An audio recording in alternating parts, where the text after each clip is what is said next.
Queridos, nós estamos na série, O Segredo dos Sábios. E no dia de hoje, eu gostaria de compartilhar com vocês o que eu aprendo acerca sobre os heróis da fé. Seriam necessárias, eu acho que uma infinidade de pregações. Eu acho que o tempo humano não seriam suficientes para que a gente pudesse pregar todos os princípios e ensinamentos que os homens da Bíblia nos ensinam a título de sabedoria. Só que eu escolhi alguns homens, tá bom? O fato de eu não ter escolhido outros não significa que os outros não são sábios, beleza, irmãos? Eu aleatoriamente, por uma questão em oração, disse: Senhor, eu escolho esses homens aqui, pedi em oração, tá bom? Então, por favor, que você não venha dizer que eu escolhi os mais sábios ou os menos sábios, ou de forma nenhuma. Em outra oportunidade, quem sabe, eu posso pregar sobre a sabedoria dos homens da fé, escolhendo eventualmente outros homens da fé, beleza? Nem vou também exaurir os atos de sabedoria de cada homem de fé aqui nas Escrituras, ou mulheres de fé também, ok? E o primeiro ponto, o que nós podemos aprender, quais são os princípios que nós podemos aprender com os homens e com as mulheres da Bíblia? E eu escolhi o primeiro deles, foi Abraão. Abraão, eu teria vários princípios, várias verdades de sabedoria para extrair. Só que eu escolhi um ponto muito interessante, que não foi o episódio de Abraão com o seu filho Isaque, mas foi o episódio de Abraão com o seu sobrinho Ló. E isso está lá em Gênesis 13. Você só anota aí, não precisa abrir a sua Bíblia. Você anota aí Gênesis 13, porque eu vou trazer aqui 8 verdades, prometo que vou ficar dentro do tempo, verdades bíblicas, princípios, e vou citar versículos.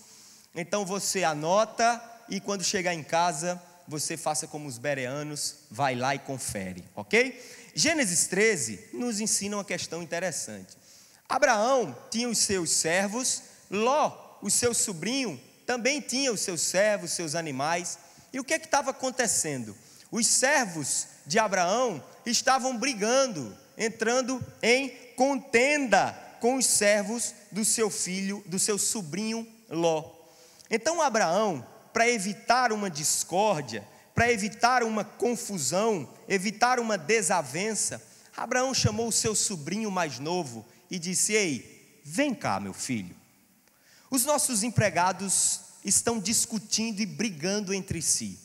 Vamos fazer o seguinte: Abraão, tio de Ló, mais velho do que Ló, chega para o seu sobrinho e diz: faz o seguinte, escolhe a terra que você quer. Se você for para a direita, eu irei para a esquerda. Se você for para a esquerda, eu irei para a direita. Então qual é o primeiro princípio que eu aprendo aqui com Abraão? De sabedoria: não ser ganancioso. Abraão tinha todos os predicados para dizer: meu filho, é o seguinte, tu é um moleque, eu sou o teu tio, eu sou mais velho do que você, então eu vou escolher a melhor terra aqui e tu vai para lá. Eu vou para cá e tu vai para lá. Ou talvez ele não dissesse, como muitos fazem, vão na escondida, escolhe o melhor e diz: ó, isso aqui é teu. Não. Abraão, ciente das promessas que Deus tinha feito para ele, ele chega para o seu sobrinho e diz: escolhe, para onde é que você quer ir? Você quer ir para a direita ou quer ir para a esquerda? Porque Abraão tinha uma certeza: para onde ele fosse, Deus abençoaria ele. E foi isso que aconteceu. A Bíblia diz logo depois, lá em Gênesis 13, 14, que assim que Abraão se afastou de Ló, Deus lança uma promessa, diz: ei, olha para a tua direita, olha para a tua esquerda, olha para o norte, olha para o sul, olha para o leste e olha para o oeste. Tudo que a tua vista alcançar será teu. Não importa, querido, o bem que você escolhe, os bens que você escolhe. Não adianta você estar brigando por bens. Escute, eu sou advogado de inventário, é muito feio o que eu vejo. É feio. Deixa eu dizer uma coisa para você: não perca a amizade do seu pai e da sua mãe por causa de dinheiro, não. Não perca a amizade não perca a amizade de um grande amigo seu por causa de dinheiro, não. Não perca a amizade de um irmão seu por causa de dinheiro, não. Deixa eu dizer uma coisa a você: o que vai te fazer prosperar, o que vai te fazer ser abençoado, não é o que você tem, não, é o Deus que habita em você. Para onde você for, se para o deserto, Deus faz florescer. Para onde for. Ló escolheu o melhor campo, não sei se vocês sabem. Sabe o que foi que Ló escolheu? Sodoma e Gomorra. Campo verde, maravilhoso, beleza. Vocês sabem o que aconteceu, né? Depois, com Sodoma e Gomorra. Então, o primeiro ponto que a gente aprende, princípio de sabedoria com Abraão: não ser o que, irmão? Ganancioso. Contente-se em estar em Deus, que Ele vai te abençoar e te fazer prosperar no tempo dEle, aonde você estiver. Segundo ponto, a gente aprende aqui com José. Aí eu pulo os personagens, alguns personagens importantes. Chego lá em José. E o que é que eu aprendo com José?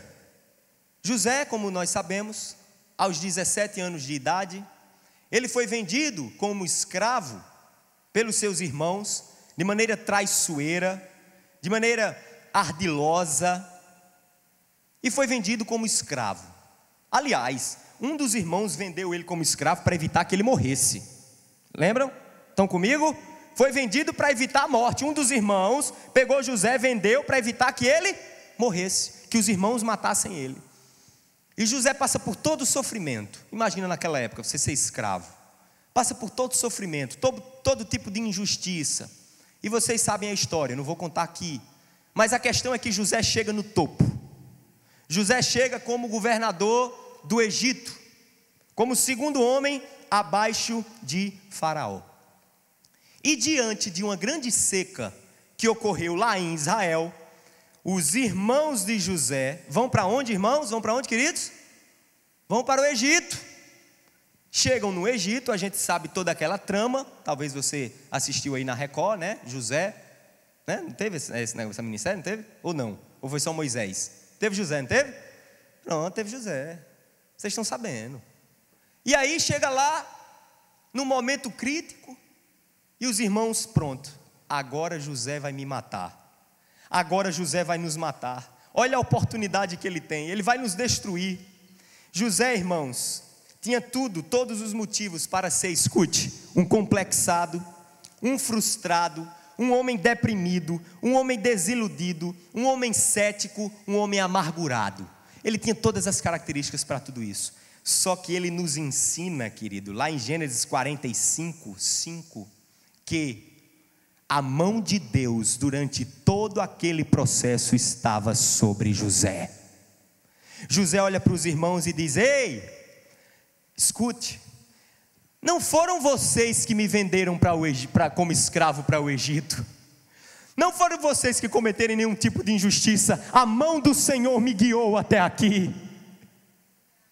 Um homem sábio aprende com José que não guarda raiz de amargura, pois ele consegue ver a mão de Deus em todas as coisas. Esse é o segundo ponto. Consegue ver a mão de Deus em todas as coisas. Ah, porque Cicrano fez isso comigo, ele me tirou do emprego. Ah, porque Cicrano, o pastor fulano de tal me tirou do ministério. Ah, porque Cicrano me demitiu. Deixa eu dizer uma coisa a você. Deus tem controle absoluto e soberano sobre o coração de todo ser humano. Se você se considera um filho ou uma filha de Deus, saiba de uma coisa: todo segundo, todo momento, tudo que acontece na nossa vida tem a mão de Deus, porque todas as coisas cooperam para o bem daqueles que creem, daqueles que amam a Deus. Tudo coopera. José conseguiu enxergar lá na frente depois de 17 anos. Foi a mão de Deus, foi a mão de Deus, foi a mão de Deus. Meus irmãos não tiveram nada a ver com isso. Foi a mão de Deus. Meus irmãos não fizeram nada disso comigo. Foi a mão de Deus que me trouxe aqui para que eu pudesse trazer salvação para a minha família.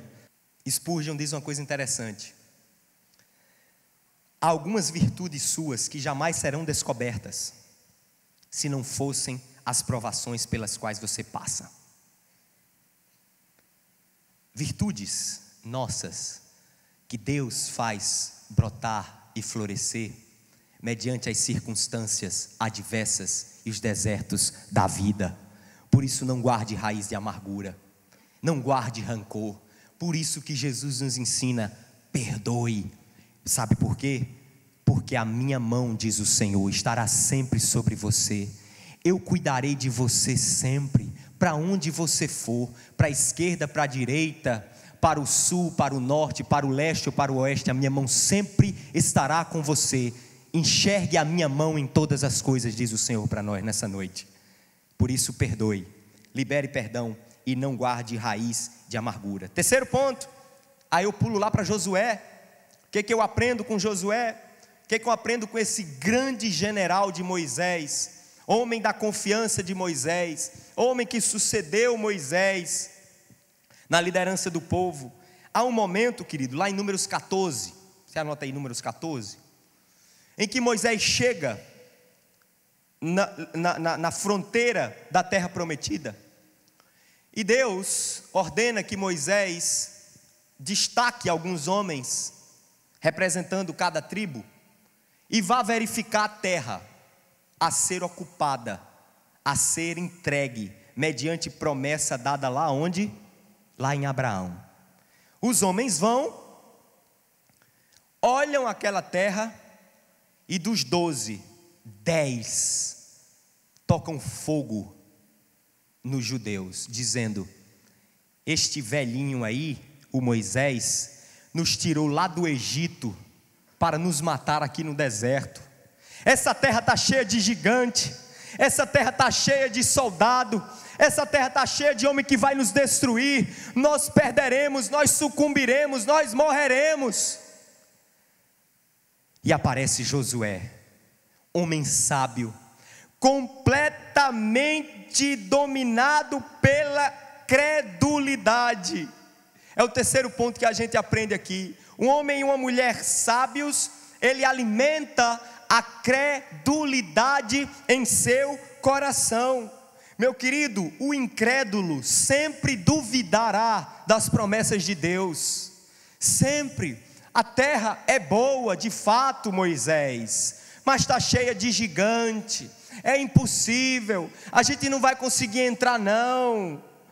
Um homem e uma mulher incrédulo tem memória curta, memória curta. Quem estava falando aqui, quem era? Um grupo de homens e de mulheres que viu Deus abrir o mar vermelho diante de Faraó e destruir todo aquele exército com a força da sua mão, sem que Israel levantasse uma só espada. Deus não estava exigindo nada demais daquele povo não. Deus estava dizendo: ei, está lembrado não? Eu destruí todo o exército da maior potência do Egito, vocês não levantaram uma só espada. Vocês estão achando que eu não vou fazer a mesma coisa com esse povo que está aí?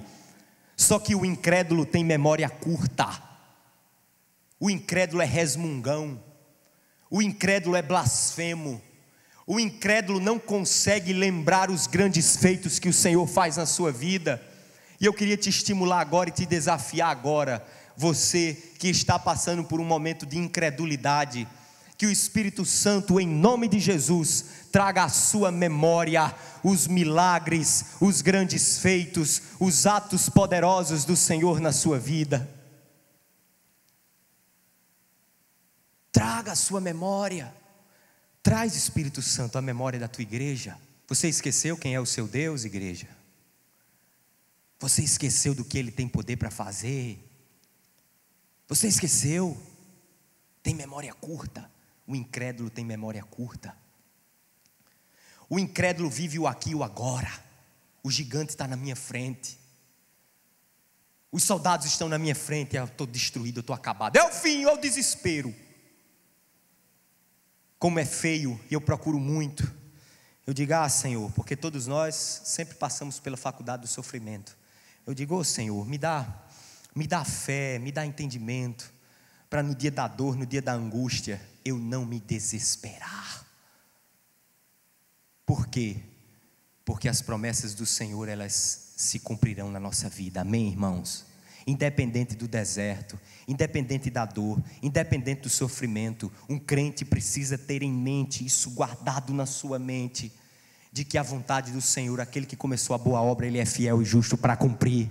Aquele que permitiu que uma nuvem escura pairasse sobre a nossa vida num determinado momento da história, é o mesmo Deus que tem poder para soprar aquela nuvem, dissipar a tempestade e fazer com que um novo sol brilhe, fazer com que a luz volte a brilhar nas nossas vidas. Eu posso ouvir um glória a Deus? O incrédulo, ele foca na impossibilidade. E o incrédulo, ele contagia quem está por perto. Querido, cuidado com quem você anda, principalmente dentro da igreja. O cara é o maior pessimista. Cuidado, incredulidade é doença contagiosa, viu? Vicia, pega do vicio, pega de um para outro.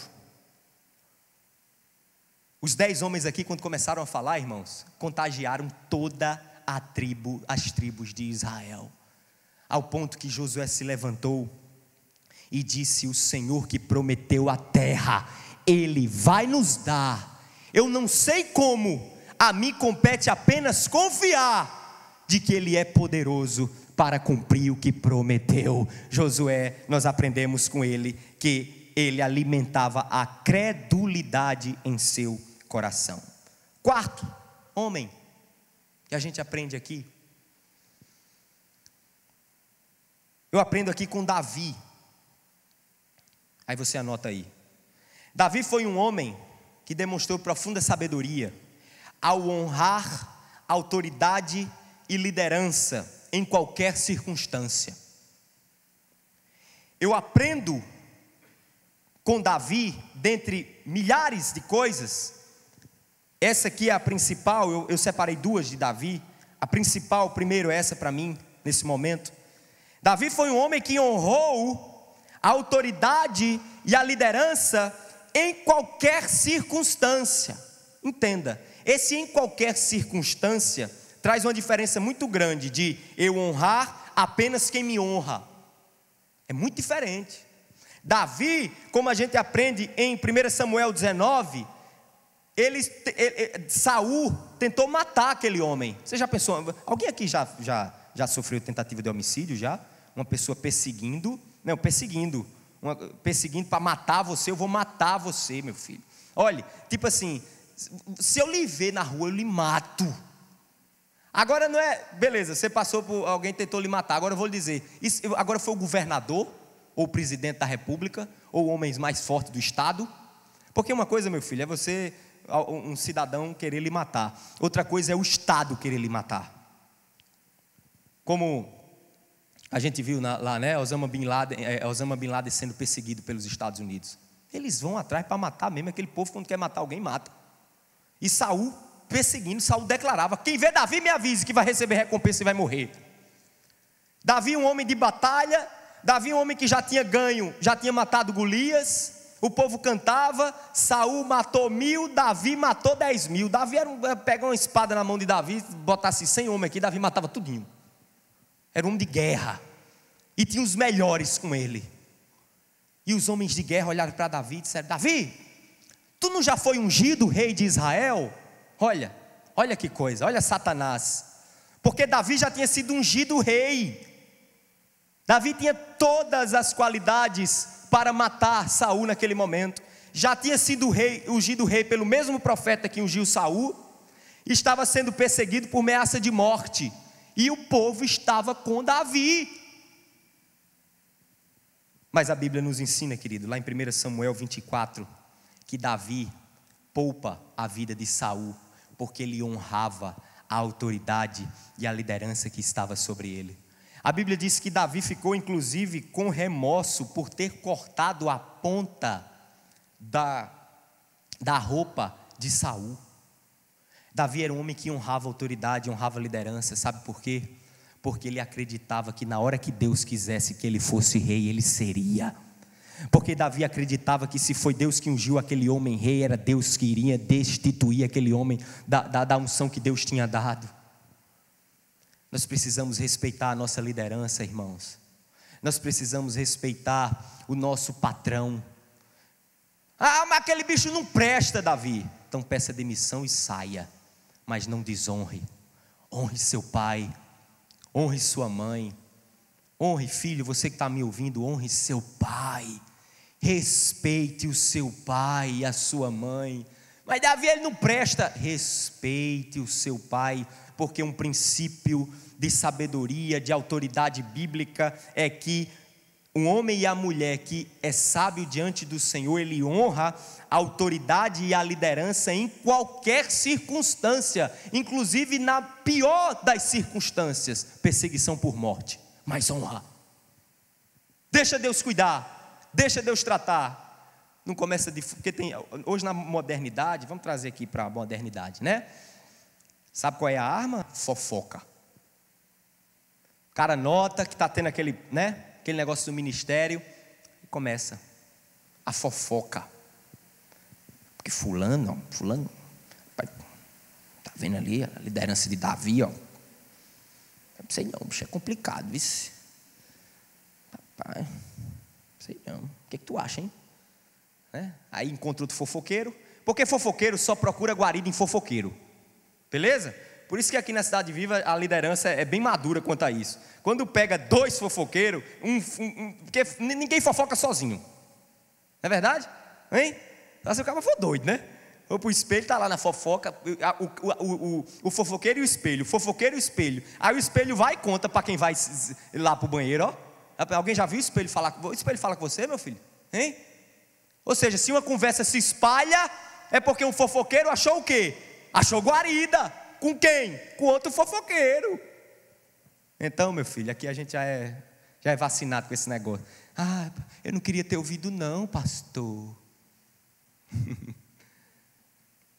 Fofoque não, viu? É feio, é pecado. É uma arma traiçoeira. Honre a liderança em qualquer circunstância. Amém? Outra coisa que eu aprendo com Davi, que um homem e uma mulher sábios, eles têm um coração quebrantado diante de Deus. Davi, como a gente sabe, ele adulterou, e não adulterou com qualquer mulher. Ele adulterou com a mulher de Urias, um homem seu de guerra, do seu exército, que estava em batalha. Então Davi adulterou e mandou matar o marido da mulher com a qual ele tinha adulterado.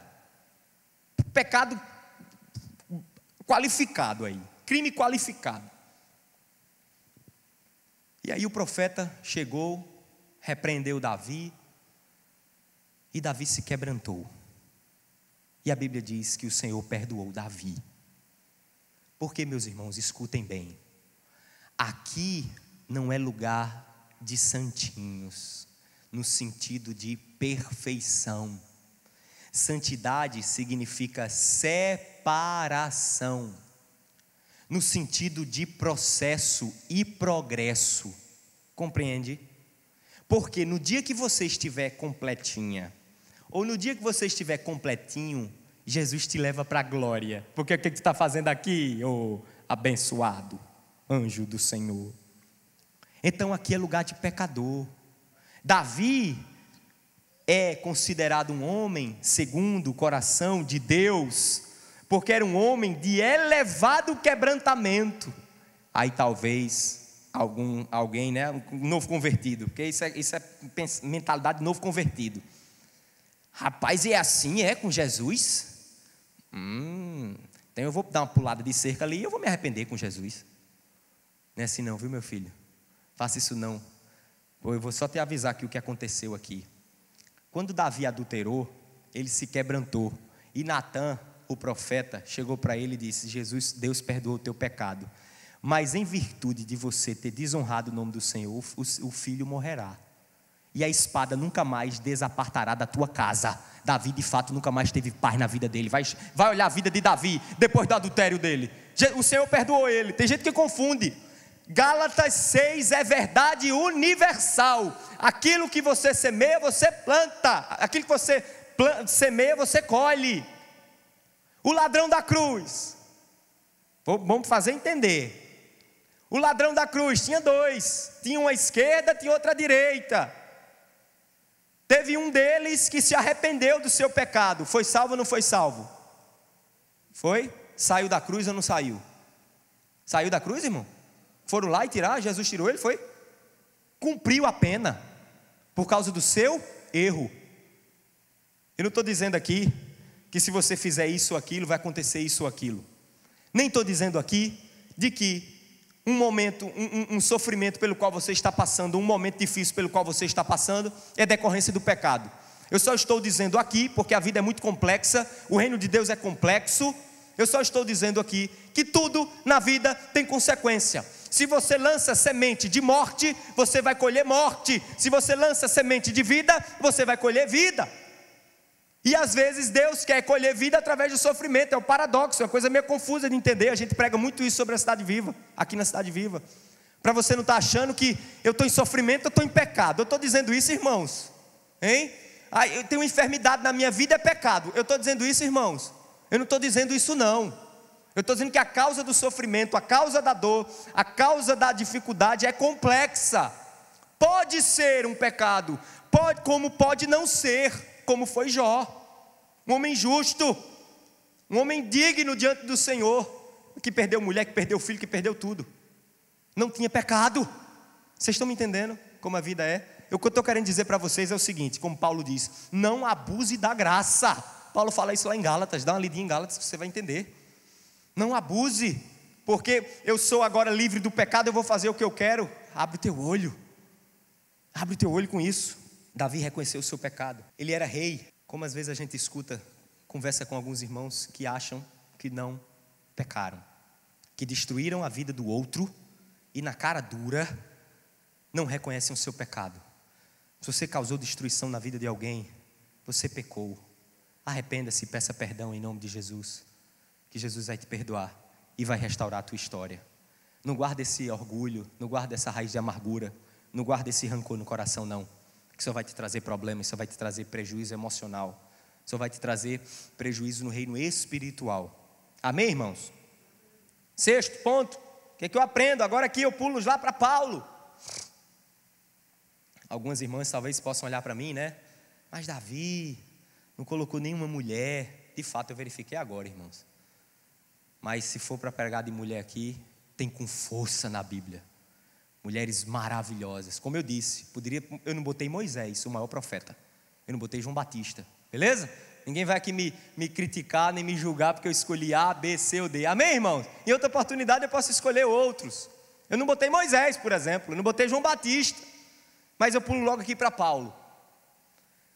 O que é que Paulo nos ensina? Como princípio de sabedoria. Sexto ponto. Um homem e uma mulher sábios, eles têm consciência de sua missão aqui na terra e da eternidade que os aguarda. Paulo diz uma coisa muito interessante lá em 1 Coríntios 9,16. Ele diz: ai de mim, se eu não pregar o evangelho. Eu já disse aqui em outras oportunidades que a nossa missão, você me escuta, Davi, qual é a minha missão? Eu não sei qual é a minha missão, eu não sei qual é o meu propósito, eu não sei o que é que eu devo fazer. A nossa missão, a missão da igreja é única, é uma só. O que eu gosto de Jesus é que Jesus era muito simples no seu discurso, era muito direto, não tinha mistério com Jesus não. Você quer saber qual é a sua missão? Lê Mateus 28, lá o finalzinho, a grande comissão. Ide por todo o mundo, pregar o evangelho, batizando em nome do Pai, do Filho e do Espírito Santo, fazendo discípulos e ensinando a obedecer o que eu vos ensinei. Essa é a missão de todo o cristão. Agora, como você vai cumprir isso aqui é outra questão. Amém, meus irmãos? Amém, queridos? Como você, por exemplo, Davi, eu não sei não como é que eu posso fazer discípulos. Oh meu Deus, eu não tenho dom de pastor, eu não sou pastor, eu não sou pastora, eu não tenho conexão, eu não sou líder de conexão. Ei, escuta, você pode, o seu filho, você tem uma grande missão de torná-lo discípulo de Jesus Cristo. Tu está pensando o quê, hein? Hein, papai e mamãe? Teu filho, a tua casa é a tua igreja, a tua casa é a tua primeira igreja. Mas Deus não me deu dom de pastor não, entendeu? Eu gosto só de vir aqui para a Cidade Viva, lugar muito bacana, tem um ar-condicionado preto, tem umas telas bacanas, aparece um lourinho aí que dá uns avisos, depois aparece lá um Zé Mané para pregar, tem uma música bacana, eu vou lá, sento tal, e depois eu vou me embora. E ó, ninguém me enche, beleza? Ninguém me enche porque eu não tenho tempo tal. Para você, meu filho, é para você também essa comissão. Você tem filho? Você tem amigo? Você tem esposa? Você tem pai? Você tem mãe? Ensina. Me diga uma coisa, você convive com alguém ao seu redor? Porque Jesus gostava de gente. A missão de Jesus é de gente para gente, homem para homem, carne para carne, olho no olho. Ou você vive trancado no mausoléu, ou você vive trancado. Ei, meu filho, me responda, igreja. Você fala com alguém, não fala? Hein? Durante a semana você se relaciona, não se relaciona? É a sua igreja. É esse povo que se relaciona com você no seu trabalho, na sua casa, na casa da sua vovó, do seu titio, do seu trabalho, da sua faculdade. É lá que você deve fazer discípulo e ensinar o evangelho, com palavra e com atitude. Por quê, irmão? Porque Jesus está voltando. Paulo, quando ele diz, ai de mim, se eu não pregar o evangelho, eu imagino Paulo já olhando ali a glória de Deus, Jesus voltando para voltar. Ô meu filho, você está achando, olha, escute, você está achando que essa vida aqui na terra é para a gente adquirir bens, ficar farrando com prostituta, na cachaça, tomando cana, enchendo a cara, ou alimentando os nossos prazeres? Eu não sei qual é o teu vício. Tu está achando que a vida é só isso, é? Reflete um pouco mais em nome de Jesus. Um homem e uma mulher sábio entende que tem uma missão e que tem uma eternidade lhe aguardando, e que essa eternidade, como a Bíblia diz, lá existe o que os teólogos tentam discutir, mas a Bíblia não entra em detalhe: galardão. Galardão, a coroa da vida, tesouros no céu. Quando Jesus disse, não ajunte tesouro na terra, onde a traça e o ouro podem corroer, mas tesouros no céu, significa o que, querido? Essa sensação que você tem de riqueza aqui na terra, você vai ter na eternidade também. E você que quer ser rico aqui na terra e não faz nada para Deus, não faz nada pensando no reino espiritual, não faz nada pensando na vida pós-morte, você vai chegar lá na eternidade, querido, talvez até salvo. Mas eu não sei porquê, e nem quero elocubrar aqui sobre isso, para eu não incorrer em erro teológico. Mas Jesus fala, acumule o que, irmão? Tesouro aonde? No céu. Como é que está o teu imposto de renda celestial, hein? Pergunta para o irmão que está ao teu lado, acordar ele, que ele está com sono. Como é que está o teu imposto de renda celestial, irmão? Hein? Como é que está teu extrato bancário celestial? 7º e 8º. Jesus. Se para pegar a Bíblia toda eu levaria uma eternidade, imagine para pregar sobre Jesus, a sabedoria de Jesus. Mas eu me atrevi aqui a pegar 2 princípios. O primeiro deles, o princípio da obediência à vontade de Deus. É bem verdade que todos aqui, todos os homens de fé, foram homens obedientes. Amém, irmãos? Mas ninguém foi obediente como Jesus. Ninguém foi obediente como Jesus. Ninguém obedeceu no nível, na qualidade e no grau que Jesus obedeceu o Pai. Sabe por quê? Porque ele e o Pai eram um só. Porque ele era Deus. E ele era Deus. Quando ele chega ali no Getsemane, diante da ira e do cálice da ira de Deus, o cálice separado para cada um de nós, porque talvez você pense que Jesus estava chorando ali, gemendo por causa das chicotadas que ele ia levar. Eu não creio nisso. Os grandes teólogos também não acreditam nisso. Eu acredito sim que ele chorou lágrima de sangue, porque ele viu e ele sentiu o tamanho, o peso e a profundidade da ira do Pai. Quem pode suportar a ira de Deus? Responda-me, meu querido. Quem pode suportar o peso da mão de Deus e ficar em pé? Quem pode suportar beber do cálice do Senhor, da ira do Senhor Deus, do seu Pai? Mas ele olha e diz que não seja feita a minha vontade, mas a tua vontade. Jesus submeteu a sua vontade à vontade de Deus. Isso é o princípio da obediência. Anote isso. O que é obedecer a Deus, Davi? É eu submeter a minha mente e o meu coração, os meus desejos e as minhas vontades à vontade de Deus. É o nascer de novo, é o carregar a cruz de Cristo, é o morrer para si mesmo, é a semente, o grão de mostarda que cai na terra e precisa morrer. Nós precisamos morrer para essa terra. Sabe o que significa dizer isso? Não é que você vai se trancar num quartinho, num convento, onde quer que seja, e ficar completamente afastado desse mundo, não. Morrer para esta vida é matar os seus próprios desejos, é matar os seus projetos de felicidade, é matar tudo aquilo que envolve a sua vida e dizer: Senhor, está aqui, eu projeto, eu planejo, porque o Senhor me ensina a planejar e a projetar, mas eu coloco diante da vontade do Senhor. Se essa é ou não é a tua vontade, me direciona, me guia e me orienta, Senhor Jesus, para que eu possa te obedecer, porque aqueles que me obedecem verdadeiramente são aqueles que me amam. A gente aprende isso em 1 João. Você ama a Deus? Levante sua mão se você ama a Deus. Glória a Deus. 1 João nos ensina: o amor é prático, e a demonstração da praticidade desse amor é através da obediência. Se você diz que ama a Deus, mas não tem desejo de obedecer, vou falar aqui para não confundir sua cabeça, que talvez você diga: olha o bando de hipócrita, os hipócritas, levantar tudo a mão. Quem aqui é que obedece a Deus? Claro que ninguém obedece a Deus. A gente tem algumas circunstâncias, alguma coisa ou outra, mas uma coisa é o desejo de obedecer a Deus. Entendem, irmãos? Para os irmãos mais, como é que eu posso dizer, mais novos na fé não se confundirem, que a gente aconselha e tem muito problema com isso. Como é que pode? Fulano disse que obedece a Deus. Eu não entendo isso. De fato não obedece não, porque só quem obedeceu 100% a Deus foi Jesus Cristo. Agora fulano tem um desejo de obedecer a Deus.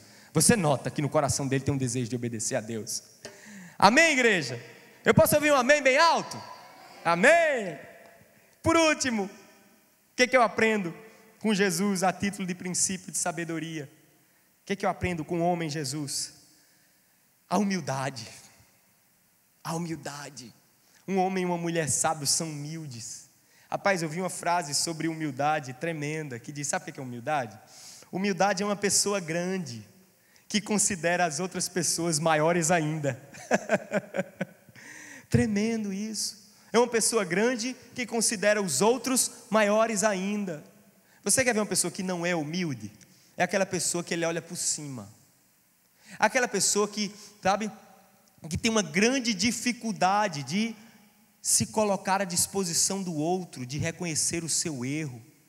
É aquela pessoa que coloca a sua vontade através de atitudes à disposição e para abençoar o outro. Eu não, eu vou me arrepender, eu vou pedir desculpa, ele que venha para mim. Olha, querido, para um pouquinho. Ele que vem até mim pedir perdão. Me diga uma coisa: foi Deus que veio até nós ou fomos nós que fomos até Deus para que o arrependimento chegasse até nós? Hein? Quem? Nós somos até Deus ou Deus veio até nós? Deus, todo-poderoso, santo, justo, digno, Senhor, Pai, Mestre, misericordioso, na sua majestade, desceu do seu trono, se fez homem e veio habitar no nosso meio para proclamar o Evangelho, e não só isso, morrer no nosso lugar. Você conhece alguém mais humilde, com uma atitude de maior humildade do que essa, meu querido? Talvez você tenha um entendimento equivocado de Deus, de que Deus é tirano, de que Deus é ruim, de que Deus é mau, de que Deus matou não sei quantos no Antigo Testamento, e que Deus faz isso e que Deus faz aquilo. Meu querido, você não conhece Jesus Cristo, nem a história de Jesus Cristo, o Deus Todo-Poderoso, que saiu e desceu do seu trono para se tornar homem, habitar no nosso meio, e não só isso, morrer no nosso lugar, para que a gente tivesse salvação, porque Deus, se não viesse através de Jesus Cristo, continuaria sendo Deus, e nós sem Jesus não seríamos nada. Deus não precisaria ter vindo à terra, Jesus não precisaria ter vindo à terra, Ele continuaria sendo Jesus, o Deus Todo-Poderoso. Agora nós, se Ele não tivesse vindo, estaríamos fadados ao inferno e à condenação eterna. Se essa palavra, meu querido, toca o seu coração, arrependa-se dos seus pecados, dobre o seu joelho diante do Senhor e diga: se o Senhor, o Deus Todo-Poderoso, fez isso por mim, eu também farei pelo meu próximo, porque o Senhor me amou para que eu amasse o meu próximo. O Senhor me amou e me salvou para que eu amasse e salvasse o meu próximo. O Senhor deu exemplo de humildade para que eu fosse humilde com o meu próximo. Que o Senhor nos abençoe.